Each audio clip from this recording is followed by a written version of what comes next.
Hey everyone, welcome back to FPL Fran. Today's video is going to be my Gameweek 2 team selection. And if you're wondering, of course, what my camera setup is, I'm just simply filming from Switzerland on vacation, trying to get some FPL content out to you guys before the deadline. But the biggest thing here with this week, coming after Gameweek 1, which we'll review shortly, is that I got 77 points. Not exactly the best start, but something I'm still happy with, just around 1.2 million in the world. At this point in time, I'm a little bit sad about the fact that I have Chilwell on my bench, but I can only really blame myself. I was a bit lucky as well to get Shaw's 5 points. And just reviewing back on the game week, also very lucky to be around on the deadline, live streaming that sort of Gabriel to Saliba move that we were fortunate enough to make. It also shows, of course, how unlucky it is, particularly if you just don't have the ability to be around for the entire deadline up until the last minute, how that's so important for FPL. And it's a bit sad, but it is the reality as well with FPL 2. As far as the midfield, the Havertz punt didn't really work out in Game Week 1.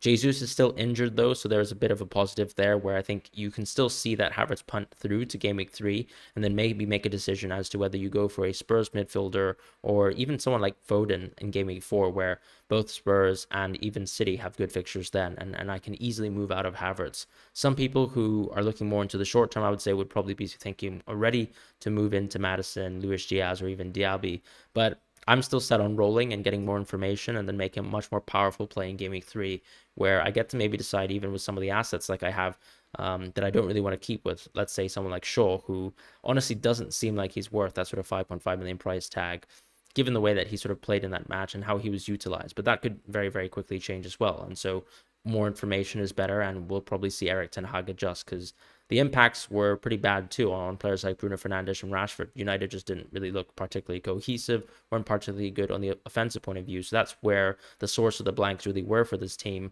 I am, however, very happy with the punts with João Pedro, someone that I was very, very confident about. And it was nice to see him get a penalty because that's something that we expected for him to get. And yes, of course, a lot of the points from last week came from penalty takers like Mbeumo and João Pedro, but you get points for being a penalty taker. And so that's why it's important to sometimes value set pieces and even penalties in particular. So happy to go with João Pedro. He also missed a very, very easy opportunity in the first half of the game, hoping that he gets more opportunities, but actually converts them in the next match versus Wolves, who actually looked very, very competent versus United too, might I add. As far as Holland, I mean, yes, of course, it's nice to get the captaincy off, but the ownership is getting dangerously high again. The nice thing, too, of course, with people who are actually going for Salah's going to be a very viable captaincy in Game Week 2. So there could be quite a violent swing between the Salah owners and the non-Salah owners, too. And I think Holland is just simply very hard to not captain unless you have a much better pick with a much better fixture, like as I said, with Salah. Unfortunately, in Game Week 2, no one else really in our team competes with Holland, and most of them have bad fixtures, unlike Salah. So I don't see much changing there. But if we actually move towards my Game Week 2 team selection, I'm actually going to opt for a very, very different lineup just because I have a wide variety of defenders, and a lot of my defenders do have a slightly worse Game Week 2 as mentioned. This week, I'm actually going to bench Shaw, which means that I'll be playing Estupiñán, James, and Chilwell. But if I actually start with a keeper, this is where we, of course, have another benching situation where I've benched Pickford, who has a game versus Aston Villa. It's very simple to go for Turner here. He just has a much better game for Nottingham Forest here, getting to play versus Sheffield United at home. Sheffield United didn't look particularly good versus Crystal Palace, and I think we will, of course, we were sort of expecting that too with NDIA actually leaving to Marseille, so that's a huge impact on Sheffield United's offensive capabilities. And now that we don't have any additional news in terms of Henderson moving to Nottingham Forest, it does seem like that Pickford Turner rotation could actually pan out even towards Game Week 5, where once again Turner has another good fixture that actually covers one of Pickford's bad ones. As far as why I decided to bench Saliba, though, the reason why I've done that is simply because I just see much more attacking potential from Estupiñán, James, and Chilwell. And even though the clean sheet probability is much better for Arsenal, I do think that all three of these players are exceptional in their positions. We saw Estupiñán get ridiculous amounts of expected assists as well last week, much more than his, for example, peer in Matoma, who's actually much more advanced in the left wing. If you just look at, let's say, a lineup on paper, but Estupiñán is absolutely tremendous for this Brighton team. And it sort of even makes me question, for example, why can't a team like United do that and utilize someone like Shaw, who's so good at moving forwards. But anyways, going back to James and Chilwell, very happy to play the two of them, even though it's still going to be West Ham away. All of these players still have away games and they're very tough. I just wanted to go for the attacking upside, expecting actually that most of these players could still lose their clean sheet. So why not just back the better attackers in this situation? As far as the midfielders this week, I am still going with the same midfield, and that just means that I'm going to be playing a 3-5-2.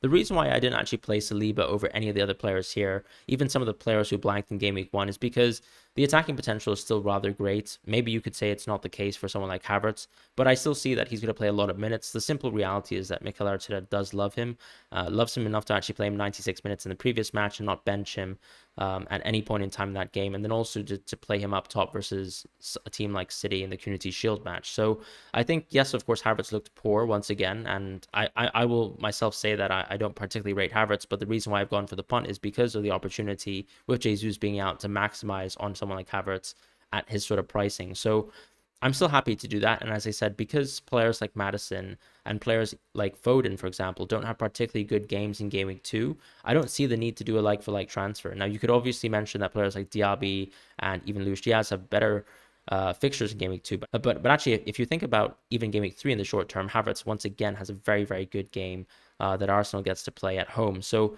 that's how I feel like just moving towards someone like Luis Diaz isn't great because his Game Week 3 is quite poor. And then if I look at someone like Madison, he just simply has a bad Game Week 2 as well. So it's very tough to see myself moving there. And then with Diaby, I don't really see the need to move immediately away from Havertz because Game Week 3 is also really good. And I think it's actually very close between the two. Diaby then, of course, has some tougher fixtures until Game Week 7 again. So I do want to see out the Havertz punt and then actually make a better assessment. As in, if I really want to go for Madison, better to get the information in Game Week 2 and then see out that transfer in Game Week 3, as opposed to sort of rush into someone who has a better fixture in Game Week 2 and then not be so happy with the long-term results of that transfer.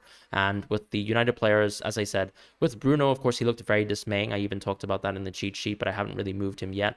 The simple reality, I think, is that Erik ten Hag is someone who we have seen adjust quite quickly as a manager, and I do think that he will find a way to utilize Bruno in his best position. He was someone who still had the most amount of touches for this United team, but they were not really threatening whatsoever. He was a bit more creative once again, very deep, not any sort of XG chances as well, which that doesn't spell too well for someone like Bruno Fernandes, but I think that he can't be sacrificed that long, and you're hoping, of course, that he gets better returns in Game Week 3. And by that point in time, maybe actually both Havertz and Bruno are the ones out of my team, and maybe we can make some better decisions once again then. As far as Mbeumo, very easily one of the best picks within FPL. I don't think he's an absolute essential for other managers. Yes, of course, if you're actually looking for a midfield pick this week, I still think Mbeumo is the best one to go for because his next 3 run of fixtures is actually really, really good, and he's at a very, very healthy price point. Plus, we, of course, saw the benefit of being the penalty taker once again last week.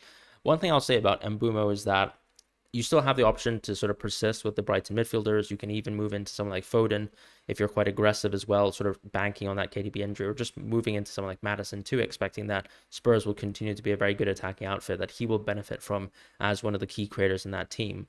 But Mbeumo's just at that sort of price point at 6.5 where you really want to have one of those players in the game because moving between Mbeumo and Diaby and Eze seems very, very tempting over the course of the season. So very happy with the midfield there. And then actually with the forwards this week, I'm going to line up with João Pedro and Haaland again. Initially, I was actually planning to play a 4-5-1 where I would play Saliba versus Crystal Palace, but João Pedro just looks so good. His minutes seem very, very safe for the time being. I did actually see Roberto De Zerbi talk about, of course, how players like Adingra and Ciso and Ferguson even have a spot actually in the starting 11 because he sort of treats his starting 11 as including that sort of 3 set of premium bench players. But in my opinion, João Pedro is not going to lose his position this quickly. I think we can easily expect him to play at least 75 minutes, which in my opinion is good enough to sort of play him over Saliba. I think there's a bit of upside there. And this Brighton team are still one of the best attacking outfits in the league. I would still say that they're actually a top 3 offense. We saw that where Newcastle and actually Brighton both amassed 4.5 plus XG, which is ridiculous, to be quite honest. Players and teams like City and Arsenal really struggled to sort of hit those heights last week. And ultimately, it just shows you that we have a lot of strong teams that we've probably neglected. Teams like Newcastle and Brighton that I think a lot of us heading towards the season probably weren't that high on in terms of, let's say, capitalizing on Newcastle's fixtures, but they still did extremely well versus Aston Villa. But you still have to take into account they're playing City and Liverpool next, which is why we don't own their players. And then with a team like Brighton, I think maybe we all maybe switched off of some players like Mitoma and March. but they still look just as good as ever. And it's hard to see myself, for example, moving away from someone like Estupinian. I'd much rather move away from someone like Saliba or Shaw in the future. So that's sort of how I adjusted my decision making for the time being. And even with someone like João Pedro, I do see myself keeping him as well. So we need to sort of reevaluate the Jackson plans too after Game Week 2, as I said, with more info. So that's going to be how I line up for this week. On the bench, it's going to be Pickford, Saliba, Shaw, and Taylor. Taylor, of course, just an absolute dud of an asset, but we really haven't got more clarity on the 4.5 players at this point in time. Someone like Archer could be moving towards a Premier League team, could not. And with Mubama, of course, I'm expecting minutes from him, but still not that interesting of a pick until he gets very, very serious minutes. So that's sort of the landscape of my team. Very happy to be rolling out with this selection.